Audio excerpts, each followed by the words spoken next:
I've done something shocking, now heaven knows. Anything goes. Wait, hold on. Anything goes? Isn't that what's been happening in America for some time now? I think more and more Americans are waking up to this absurdity, and it shows by the overwhelming response we're getting with new volunteers. We hear and see you believe COS is the solution, as big as the problem. So thank you, and let's keep growing this grassroots army. Our vision is to build a strong, engaged army of self-governing activists, and our mission statement is to restore self-governance by recruiting, training, and deploying citizen activists to engage in all levels of government. So, if you've had enough of anything goes, join us every Monday at 7 p.m. as our state director and host, Dale Parrish, will show you how we can actually make a difference by using the Constitution to save the Constitution and our country. So join us now for Indiana Live. Well, thank you, Maringo Mike, for that introduction, and welcome, everyone. As Maringo Mike said, my name's Dale Parrish. I am the State Director for Convention of States here in the state of Indiana. And again, I want to welcome you to our broadcast this evening. I want to get right off the bat here, and once again, I want to thank everyone for the great success that we've experienced with our roundtable meetings. Now, as you know by now, every fourth Monday of the month, we're dedicating the entire broadcast to a format called Roundtable. And we've done 2 monthly roundtable meetings, one on June 28th, and the second one was on July 26th. Both have been very, very successful.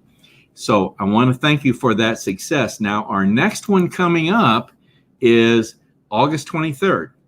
So that'll be the 4th Monday in August. And we're working now on the format that we want to use for that meeting. I'll tell you right now, we're going to have a special guest on the roundtable meeting that evening. We have Senator Liz Brown slated to join us that evening for an interview and discussion. So I'm sure you'll find that very, very interesting. Senator Brown happens to be my state senator, and she only lives a few blocks from me, as a matter of fact. So I know her well, and I think you will enjoy seeing her, listening to her, talking with her. And we plan on opening it up to viewer questions. So if you have some questions for her, be thinking about those, and you'll be able to submit those questions. Now, that kind of leads me into the next topic that I wanted to say. Of course, we broadcast COS Indiana Live through our Facebook page, our state Facebook page, Convention of States Indiana. But we also live stream to our YouTube channel, COS Indiana. So you've got 2 alternative ways to view the broadcast. Regardless of which alternative you use, you do have the ability to make comments. And again, on the roundtable meeting, you'll be able to, of course, make comments or ask questions via inputting those online. So, but the point I wanted to bring here is we are live streaming to our YouTube channel, COS Indiana. And please, while you're there, feel free to click on the subscribe button and subscribe to our YouTube channel so that you can be notified of any upcoming changes. Now, I want to mention once again, we started a few months ago, we started offering the audio portion of all of our broadcasts in the form of a podcast, COS Indiana Live podcast. So that is available to you. It is basically just the audio portion of our broadcast. We have found that there are people that like to, at their convenience, be able to listen to the broadcast, listen to the audio portion. So we wanted to offer that to people and give them another way to enjoy COS Indiana Live. So that's in the podcast form. And now you can find our podcast at this address, anchor.fm/Dale-Parish and the number 8. So please note that that address, and that's where you can find then our podcast. All right. Well, let me briefly go through the different segments of our broadcast this evening so you'll know what to expect. In our first segment, we call it the interview segment. And in this segment, we generally have a leadership individual from our organization here in Convention of States. Now, from time to time, though, we have this young lady we call our super volunteer, Debbie Stewart. And Debbie comes in and gives us a chapter in constitutional literacy or civics. Well, tonight we have Debbie on in the interview segment, and tonight is constitutional literacy, and the topic is homosexual rights. Should be very boring. I mean, there's nothing controversial about this at all. So I'm just kidding, of course, but I think you're going to find it very, very interesting. She's covers it very well. So that'll be the first segment. Second segment will be the information segment.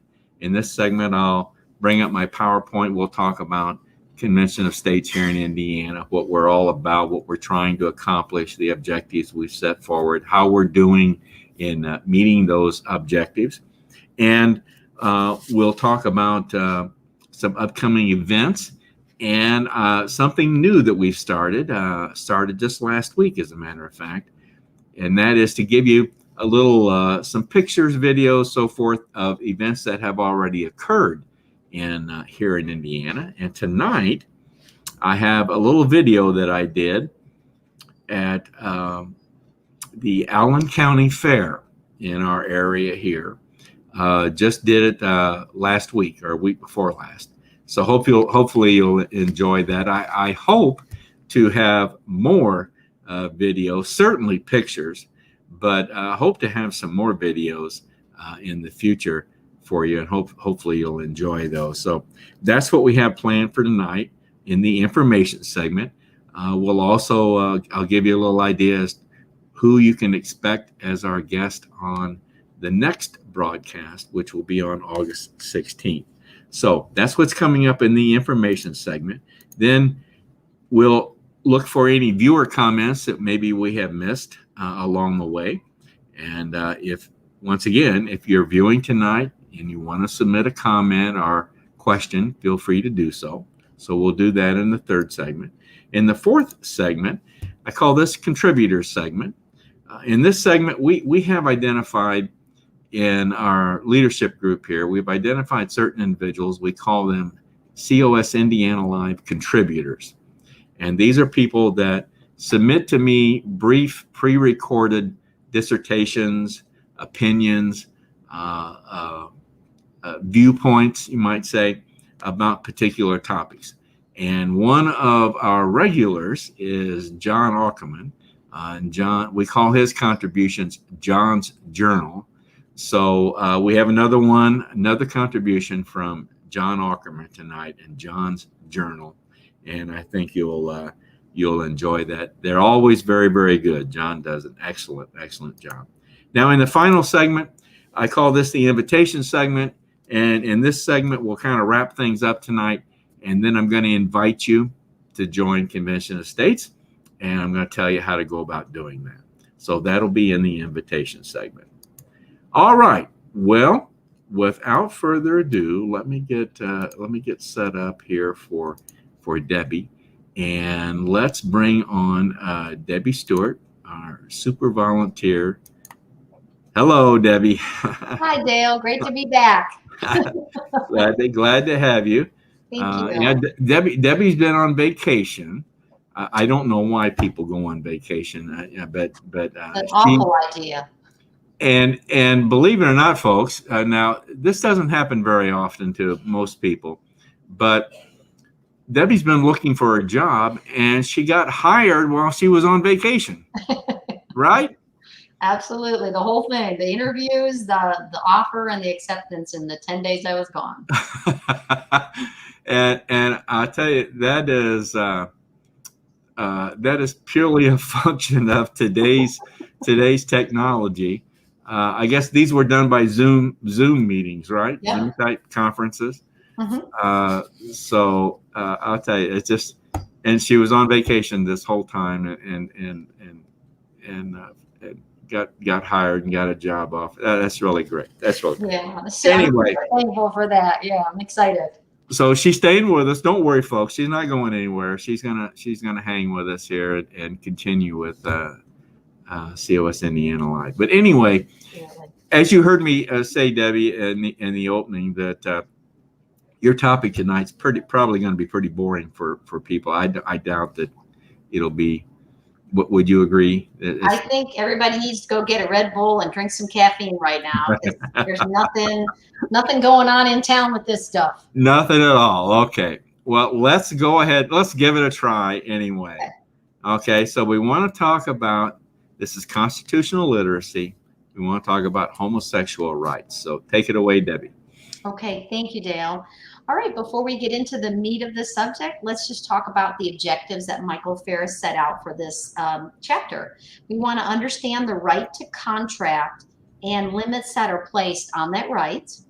We want to identify ways in which the drive for homosexual rights has pushed beyond equality to an insistence that everyone applaud and approve of homosexual behavior. And we want to recognize the threat to intellectual, religious, and economic freedom that is posed by the homosexual movement. Okay, before we get into the actual material, though, just two definitions, two words I want to go over. Freedom to contract. The freedom to contract is the freedom of individuals and corporations to make contracts without any governmental interference. Okay, and we'll talk a little bit about that in a little bit. Yeah, this was in our rehearsal. I was a little unclear on this one too, but yeah. And that's just the way we've ran business for years. Is an employer can say can hire you if they don't agree with a certain thing at work. They have the freedom to hire, fire, or whatever. And then in the 60s, when the anti-discrimination laws came in, that's when that changed. That now the exception to that rule is religion, race, and gender, basically women. Okay. So yeah, that's what we call the freedom of contract. And that's what's so beautiful about working in our country as an employer, is you have that freedom. Okay. All right. Yeah. And then a suspect classification is a class of individuals that have been historically the subject of discrimination. So for example, African Americans. So they would be what we would call a suspect classification. Okay. All right. Okay, so we're going to talk about something called an unpopular decision. But before I get into that, I want to jump into a case that a lot of people have heard about. And in 2013, the Huguenons, husband and wife, were asked to do photography for a homosexual couple that was making a commitment, having a commitment ceremony. Well, they were Christians and they said, no, that's against our conscience. We don't want to do that. So the gay couple sued and they won. And so they won the court case. So their right to be treated like other heterosexual couples outweighed the Huguenons' First Amendment rights. So that was a big kind of case that happened. And a lot of people heard about that in wedding cakes and wedding ceremonies and things like that. So you've probably heard of cases like that. Heard about the baker and the wedding cake. I had forgotten about that. The one you mentioned about the wedding pictures. I do that now that you mention it. I do recall that, I think. But when was that? That was 2013, so 8 years ago. Oh, really? 2013. I thought it was earlier than that. Okay. Yeah, not this specific case, but there's probably several out there, because I feel like it was almost a concerted effort against Christian businesses, Right. There's usually an agenda behind that. So, yeah. Okay, so the big question becomes, is it really more important for same-sex couples to force others to provide photos than for Americans to have the freedom to follow their own conscience? And we've had that freedom since, our Constitution was born. And now that is changing in our society right now, little by little. And this book was written in like 2014. So just in the matter of 8 years, we've even come a long way since then. Yes. Okay, so the unpopular case, and the reason why I say it was an unpopular decision was because the media went nutso because of this decision. Okay, in 1986, there was a Georgia law that said sodomy was illegal. Okay, so this law got challenged in 1986. The law had been there a long time. Actually, we've had laws, anti-sodomy laws, since 1791 when the Bill of Rights was written, around that time. And even in the 1800s when the 14th Amendment was around, all those anti-sodomy laws were still there. But then in 1986, in Georgia, that law was challenged, and the Supreme Court decided in a 5-4 win to uphold the constitutionality of these anti-sodomy laws. Okay, and this demonstrated that the founding fathers believed sodomy was immoral and illegal, and that was where we were at morality-wise in our nation for many years. Chief Justice Warren Burger was presiding over this case, and he said, quote, "To hold that the act of homosexual sodomy is somehow protected as a fundamental right would be to cast aside millennia or thousands of years of moral teaching." Well, when that came out, the 5-4 win to keep the law, and it was constitutional, the media went nutso. So you can just imagine what was going on the TV, radio, internet, the whole thing. So that's why they call it an unpopular decision. Okay, so now that we talked about that, I'm going to back up a little and just the historical background of the freedom to contract, just reminding you that all employers can hire and fire however they want, as long as and the only exceptions are if they discriminate on the basis of race, religion, or gender, meaning women. Okay, now it's interesting to note that all 3 of those exemptions have amendments to back them up. So race is backed up by the 13th, 14th, and 15th Amendment. Gender is backed up by the 19th Amendment. That was for women. And then the religion is backed up by the First Amendment. Okay, so all 3 of those were important enough that they were exceptions because of that, and because we already had amendments for that. Okay, so, and then I'm going to just give you a quick timeline of where we've gone in 50, 60 years. So let's go back to 1962. Remember, these are lots of anti-sodomy laws in effect. In 1962, Illinois becomes the first state to decriminalize homosexual activity. So before that, it was criminal activity, all right? Then let's fast forward 11 more years. The American Psychiatric Association removes homosexuality from the Diagnostic and Statistical Manual of Mental Disorders. So it was classified as a mental disorder. Very interesting. See, I think that's a biggie. Yeah, absolutely. And I didn't even know that, And honestly, when I was a kid, I just never heard anybody talking about it. Now that was, I went to college in the 80s, but I just don't remember seeing, hearing any of that. Yeah. So I went to a big Bowling Green State University. It was a huge state university. So, you see everything there, right?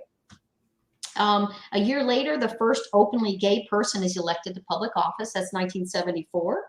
And then let's go 8 more years. In 1982, Wisconsin now becomes the first state to outlaw discrimination on the basis of sexual orientation. So we've gone even further. And there's a ton of these here. There's 20, 25 items, but I'm just going to do one more.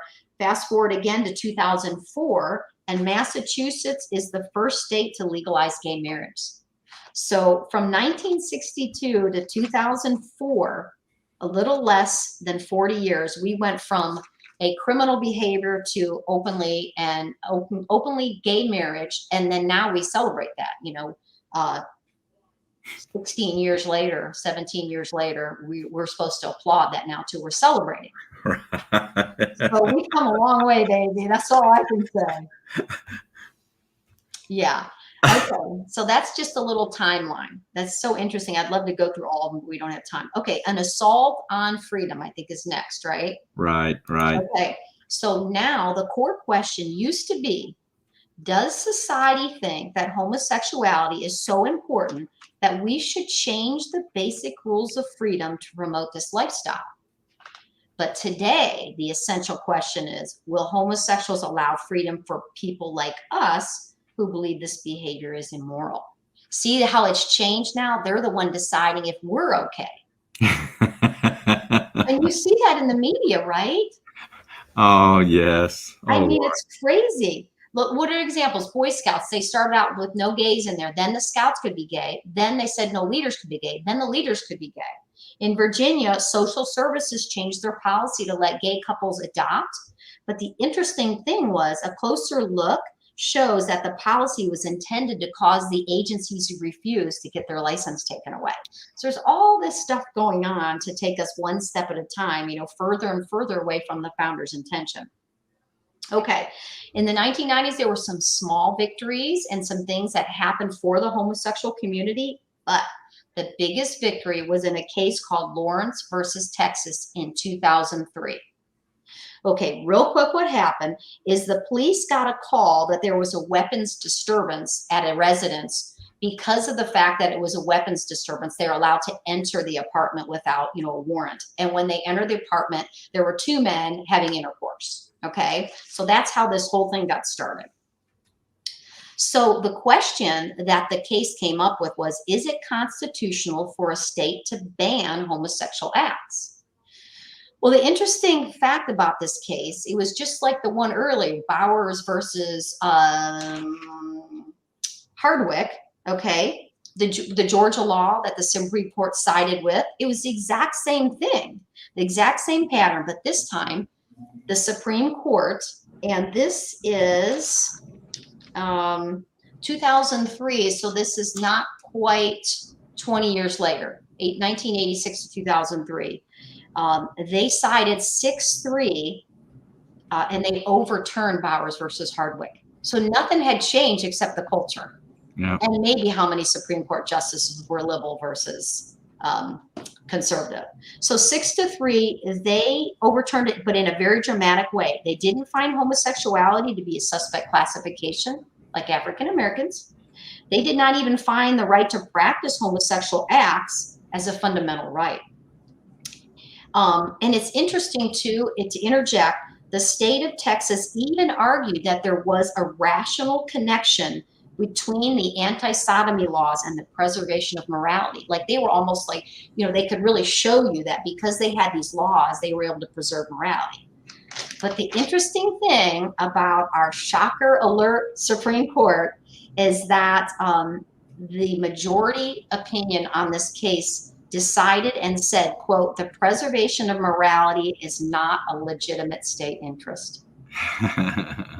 It kind of reminds me of the guy in Congress who said, why do we care what God thinks, when they questioned him one time when he was in one of the Senate trials, and he just came right out and said, we don't really care what God thinks. So here they made a decision and said that morality isn't a legitimate priority anymore. Yeah. So our founding fathers would turn over in their graves if they heard that. For sure. For sure. So they cited international law, recent development in Europe, and Justice Anthony Kennedy imposed his moral views on an entire nation. He concluded that it was wrong for a state to ban homosexual action, and it violated the due process clause, was what he said. So in other words, they have the right to engage in their conduct without government interference at all. So it was a major victory for the homosexual society, or homosexual community. Society in general could no longer condemn their behavior as immoral. So think about it. If it's no longer immoral, then why can't they marry? So then that just led right into gay marriage being not only legal, but good, right? If they love each other, it's fine. So that is, I'm looking for my last page here. Here it is. So the battle really is about our freedom of choice, isn't it? Whether you're a doctor that doesn't want to do some kind of a surgery that goes against what you believe, or if you're a photographer and you don't want to take a picture. If individuals are not free to say homosexuality is immoral, then we've lost our religious and our intellectual freedom. And if employers don't have the freedom to hire and fire as they want, then we lose our economic freedom. So our freedoms are being taken away. So we are now being required to say homosexuality is moral behavior. Many people want to hear that from you. You're ostracized if you don't say it. So I guess to sum it up, I would say our freedoms are definitely on trial, and we need to learn to stand up and fight for our freedom. It doesn't just come to us. We have to keep it. Seems like our freedoms are always on trial, aren't they? And if you just for 1 minute relax, something else gets taken away. I'm sure I'm not the only one, but if you watch TV today, you see in commercials, you see how they insert the homosexual message. I even saw a mattress company commercial the other day, and it showed two individuals on a mattress, and it was two men. Yeah. Oh yeah. And one was looking at the other one very, very, I mean, it was obvious that Right. that they were, and you're seeing more and more two women in commercials. I mean, it's and what happens, Debbie, is young people that see this begin to think this is normal. They're trying to normalize it. Yeah. They begin to normalize it, and so in just a few generations, like Reagan said, where it's only one generation away, that's perfectly normal, perfectly okay. Yeah. Well, and the most recent thing is that the children's shows like Blue's Clues, I mean, 3 and 4 year olds watch that. They had a drag queen on there. Drag queen. I don't know if you saw that. They're not even hiding it anymore. They're just becoming right in your face about all of it right now. Right. And obviously, most people in our government aren't doing a lot about it. I know there are some people fighting back in it, on it. But if we, the people, don't stand up and start doing something, we're going to lose our freedom so quick. And then it's going to be too late. That's why you need people. That's why you need to join Convention of States. Absolutely. So we can do something about this before it's too late. Restrain these leaders that think that they just own the world and they have all the rights in the world. No, they work for us. We don't work for them. I think they got it upside down. Yeah, yeah. So we need to find people who actually serve the people. We need to find leaders who actually have a servant's heart. That's my opinion. Your opinion, okay. Well, Debbie, thank you very much for that episode tonight. Now, you're coming back, if I remember right, we got you slated for September 13th, I believe, isn't it? That's correct. That we have you scheduled, and you'll be coming back, and on that one, it'll be a civics lesson, right? Mm-hmm. Yes. And we don't know what that is right now, but I'm working on that. As soon as I find out, I'll let everybody know what it's about. So, Debbie, good. as usual, thank you very, very much for coming on tonight. Thank you for having me. Very interesting, and like I said, it was actually kind of boring. I mean, nothing. Absolutely. Yeah. Thank you. Have a good evening. All right, you too, Dale. Bye-bye. Super volunteer, Debbie Stewart. I'll tell you, just great. Debbie is always a pleasure to have on, and she's always her topics and episodes, be it civics or constitutional literacy, are always very, very interesting. So I hope you enjoy Debbie Stewart. So now let's move on to the second segment, which is the information segment. And let me pull up my PowerPoint, and Debbie we went a little long in segment one, so we'll kind of breeze through this segment and not spend a great deal of time on any one particular thing. But anyway, our vision statement here in Indiana for Convention of States is in line with our national vision statement, and that's to build a strong, engaged army of self-governing activists. Now we have a mission statement here in Indiana, and that's to restore self-governance by recruiting, training, and deploying citizen activists to engage in all levels of government. We set forth in 2021, we set forth certain objectives that we wanted to try and accomplish. Now, we're going to be, I might mention, we're going to be coming up here in September. We're going to be meeting again to form our strategy for 2022. So in the next few months, I'll be showing you some new goals and objectives. But basically for 2021, we wanted to grow the number of supporters. We wanted to get some more young people involved. We wanted to grow the number of region captains and district captains, and implement our call to action program. That's our legislative program, which we did earlier when the legislature was in session. And education, that's always something that we're trying to improve upon. So those are the objectives that we set forth for 2021.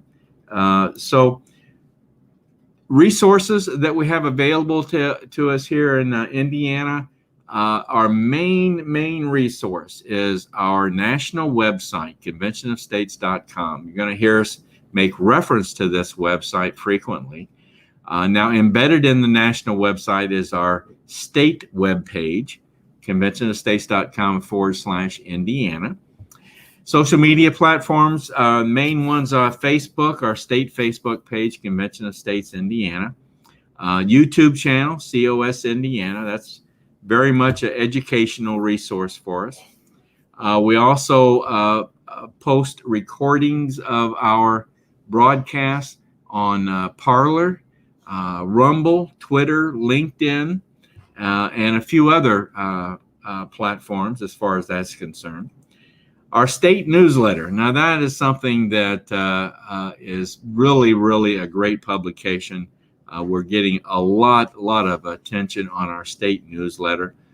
As a matter of fact, I just found out today that the August edition of the state newsletter is just now coming out. So if you're a supporter and you've opted in for emails, then you'll be seeing that in your email very soon. Otherwise, we're now posting the state newsletter on our state Facebook page, and we're also posting it to various other social media platforms. So it's out there, it's going to be out there, and it's a great publication. You want to check it out. I mentioned also the podcasts that we have available, COS Indiana Live podcast, but also we have one that our legislative liaison, Paul Phillips, does called the Free to Be Free podcast. So a couple good podcasts for you there to enjoy. Some upcoming events. As I mentioned earlier, our next roundtable meeting is August 23rd. So that our whole broadcast that evening will be dedicated to that of a roundtable meeting. Morgan County Fair, that just wrapped up August 7th. We had a great time. That our district captain, Michael Bow, headed that effort up in Martinsville, and he tells me he got 177 new petitions signed during that county fair. Now, folks, that means 177 people that did not know about Convention of States prior to that county fair now know about it and are now enrolled as supporters. So great effort. Thank you, Michael. River Valley Christian Church coming up. That's another one that Michael's putting on, a town hall, August 12th. Rowan Festival, Riley Children's Hospital Festival, both festivals coming up here very soon.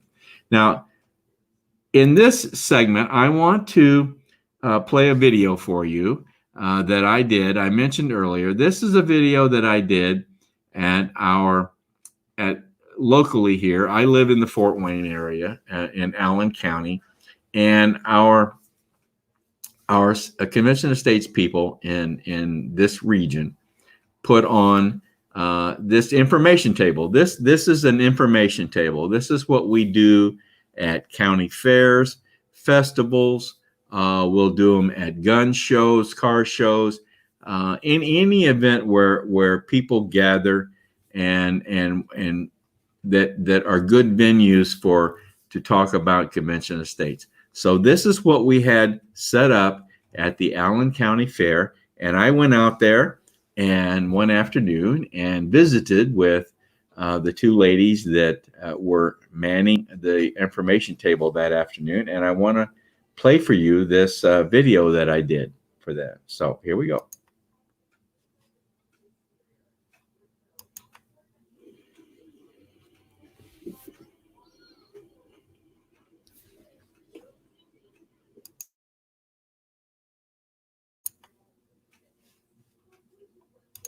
Hi, everyone. My name is Dale Parrish. I'm the state director for Convention of States here in Indiana. And today, this is Friday, July 30th, right? And I'm out at the Allen County Fair here in Fort Wayne. And for those of you that aren't familiar with Convention of States, this is something that we do every time we have the opportunity, be it a fair or be it a festival, gun show, or any type of event where we have an opportunity to tell people about Convention of States. And in doing so, we create and maintain what we call an information table. And that's what we're doing here at the Allen County Fair in Fort Wayne. This has been going on most of this week. The weather, as I understand, well, I live here, so I know the weather has been terrible, very humid. But today is just beautiful. This is Friday, and this weekend is supposed to be the same. So, very, very nice day, and we're hoping for a great turnout this weekend. I want to bring on the two individuals that are working the information table today. And first of all, I have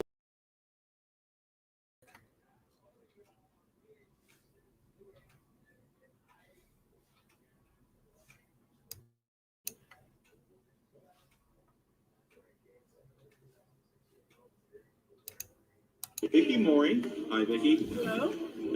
Vicki is the region captain for Region 3, and this is, of course, we're located in Region 3.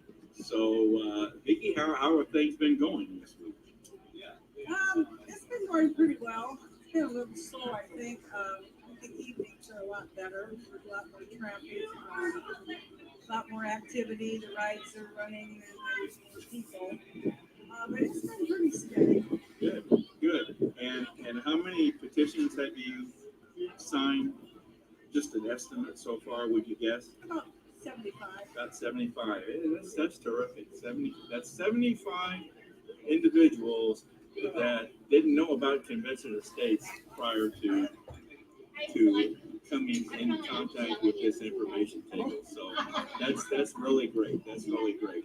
Now we have another young lady that's helping out today, and this is Dale Hensley. If I'm pronouncing that right, Dale Hensley. Dale is a volunteer, one of our valued volunteers. So these two ladies are maintaining the table today, and then there'll be some other individuals coming in this evening. So anyway, I just wanted to stop by and thank these ladies for what they're doing here today and see how our table looks. It looks great, by the way. So doing a great job, and keep up the good work, and hopefully this will be a success like so many other events that we've encountered have been. So thank you very much, ladies. Thank you very much. Thank you, Dale. Have a good day.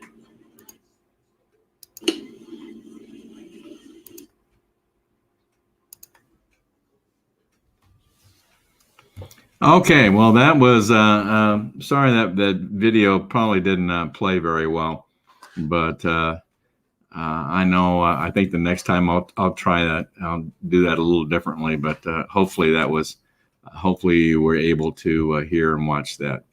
So let me wrap up this segment. Our next broadcast on August 16th, we're going to have another one of our new district captains, Patty Smith, from Indiana House District 8 will be our guest that evening for that broadcast.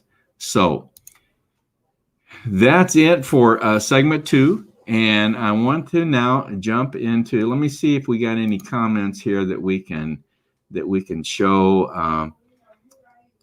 Here's one from Dale Tipton. He's our region captain in Region 1. Greetings from Northwest Indiana. Good. And here's one from Jerry Roll. Oh, volume is too low. Okay. Thanks, Jerry. I'll remember that one. Okay. Okay, I can't show that one. All right. This is one contact. Good morning, everyone, from the Great Plains of Indiana and beyond. So thank you very much. Thanks, everyone, for your comments. Appreciate it. So let's get into now segment 4, which is John's Journal, and hopefully you'll be able to hear this one okay. All right, this is John's Journal.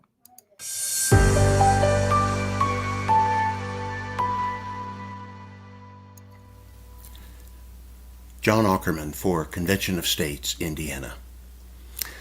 You know, it seems like these days everything is racist. You can walk down the street on a beautiful sunshiny day and say, oh, look at that beautiful blue sky, and somebody will say, you're a racist. You can see someone across the street and wave and say, hey, have a good day, and they'll call you a racist. What's that all about? Well, I'll tell you what. Whenever somebody plays the race card, it's an indication that they're using a tool created by the intellectually weak and lazy. Whenever they cannot counter a logical argument or factual data, when they've run out of intellectual, worthwhile things to say, they play the race card. And that's all there is to it.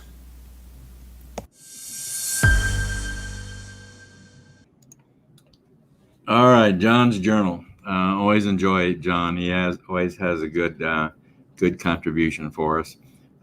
Sorry, I was trying to set up the last segment there, and I kind of flashed up the Convention of States website. Didn't mean to do that. So I just got full of technical problems tonight, it seems like. So blame it on me. I'm the host, so it's my my responsibility. So anyway, that's it for the contributions, and let's get in now to the invitation segment. And I want to start off this segment with another video. So hope you enjoy this. After the last election, liberty-minded Americans faced a difficult question. What do we do now? Our cities have been ravaged by riots. Calls from the left to defund the police continue unabated, while violent crime and murder rates skyrocket across the country. Joe Biden controls the White House. Sort of. Really, we all know that Joe Biden's no longer in control of his faculties, and others behind the scenes actually control the agenda. Socialists control Congress. Leftists control the deep state. Marxists control our country's schools and universities, and the tech oligarchs are their willing censors and watchful spies. So who has a plan to stop them? Certainly, we're not seeing courage from Capitol Hill to stand up to the Democrats and their woke mob. The good news is that we do have a plan to stop them. This is the only plan that bypasses Biden and Congress to save the republic. And this plan brings the fight to where we, the people, have a political advantage. While many Americans were disappointed in the outcome of this election at the presidential level, liberty-minded state legislators quietly swept to enormous victories. Now's the time to use this to our advantage and draw the fight for our liberties out of the swamp and into the battlefield where we, the people, have the advantage, in the states. This plan to call a convention of states can propose constitutional amendments that prohibit Congress from adding justices to the Supreme Court or states to the Union.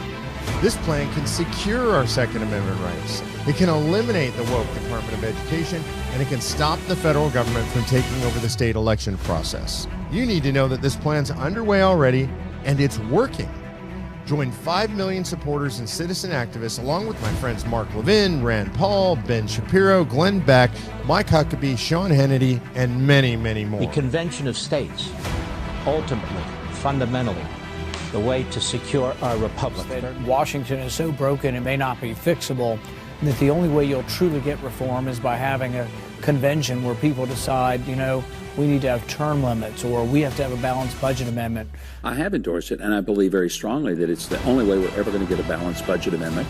It's the only way we're ever going to be able to bring some real reform to our system. I mean, I've been a longtime supporter of the Convention of States and to reestablish the sort of guiding principles of the Constitution. You have a chance of really saving the republic. I am all in. ConventionofStates.com. And now I'm joining Convention of States to make this happen. So join me in this constitutional revolution at ConventionofStates.com. They have a petition. Go sign it today. Support the only plan that bypasses Biden and Congress to save the republic. Sign the petition at ConventionofStates.com.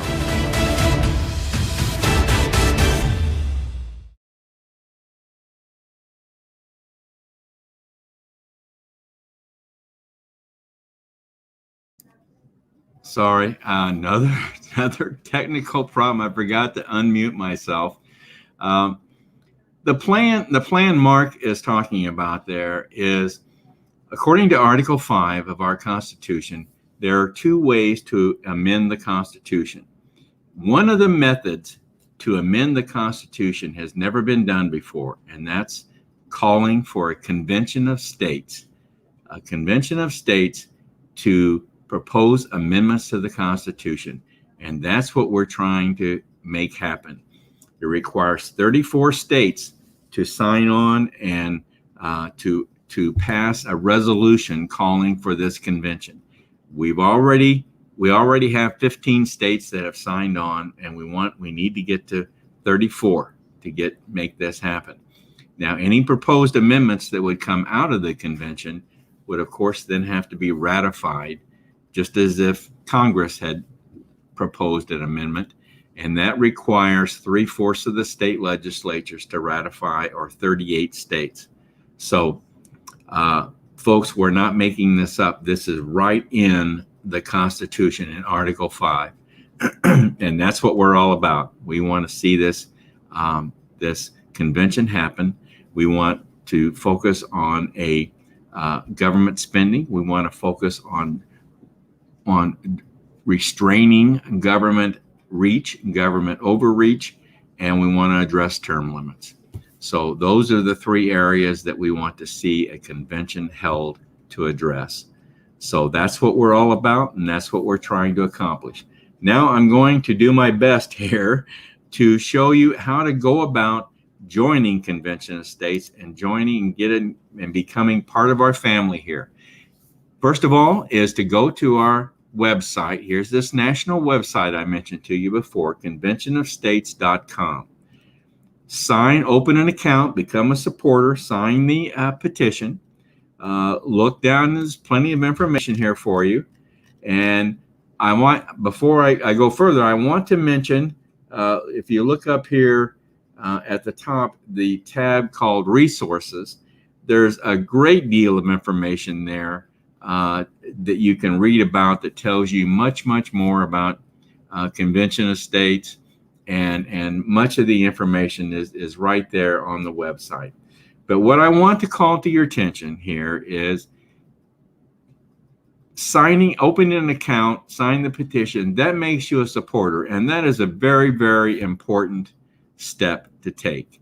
And that is the first step that we want you to take. Now, if you have some time, and if you want to get more involved, then I would suggest you go up here to the menu selection called Take Action up here at the top. Click on that, and that will take you to the Take Action page. And here's some ways that you can get involved. I would suggest here where it says Become a Leader, click on that, and that will take you down to the various leadership positions that we have available. And if there's anyone here that is of interest to you, open it up, read about it. If you're still very interested, go ahead and make application. Don't worry, you're not obligated in any way. But when you do that, then your name comes up on a report and one of us will be in contact with you. So to talk to you further about that position. Again, you're not obligated in any way. Now, I want to point out something to you. When you read about these, make note of the time commitment. These are estimated time commitments. So you're the only one that knows how much time you have to devote to this.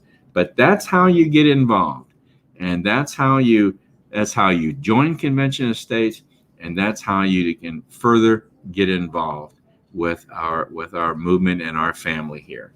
So that's what I want to show you, and I want you to know, and I want to leave you. We're going to wrap it up here, and I want to leave you with one very, very important thought, and that is, this has never been done before, holding a convention of states for the purpose of proposing amendments to the Constitution. In other words, an Article 5 Convention of States has never been done before. So you're going to be part of a movement that's going to make history. Yes, folks, we're going to be making history when we make this happen. Like I said, we have 15 states. We're right on the verge of our 16th state becoming part of the family, and that's North Carolina. And that could very well happen around the end of this month. So we're at 15, looking to go to 16 very soon here. So about halfway there. So we want your involvement. We think this is using the Constitution to save the Constitution and save this country. So with that, I'm going to wrap things up for this evening, folks.